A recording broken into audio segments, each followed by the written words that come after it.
employees are requesting to work from home, example, outside of the country that they are hired, the host country, how is that possible?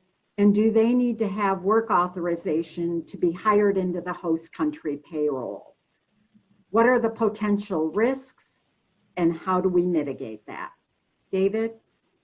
Great, thank you, Beverly, and good morning, everyone.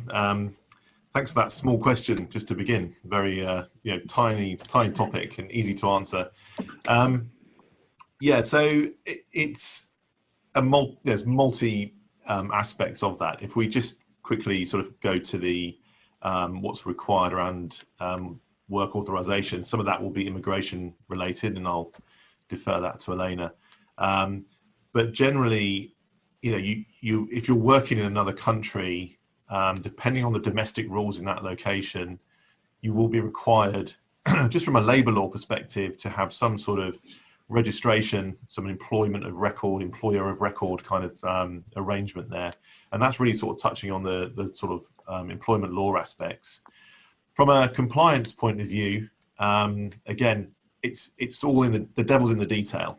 And there's so many sort of variables to look at. But if you're just looking at some of the higher level sort of aspects, as I say, typically you pay tax and social security where you work.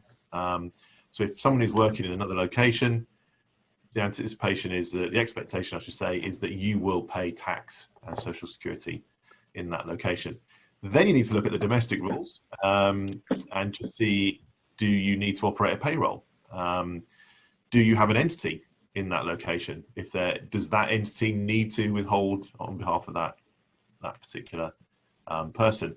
If you don't need to withhold, some countries and some tax systems allow just a payroll operation to be applied, or even pay tax with the actual tax return itself. So that's the sort of, you get into really into the weeds of the variables. But typically, again, you need to look at, there are so many factors, country combinations, what the individual's doing, how long they're there for, what your entity structure is. And once you've started to sort of get the answers to that, you can then, sort of, have get your solution to the actual problem.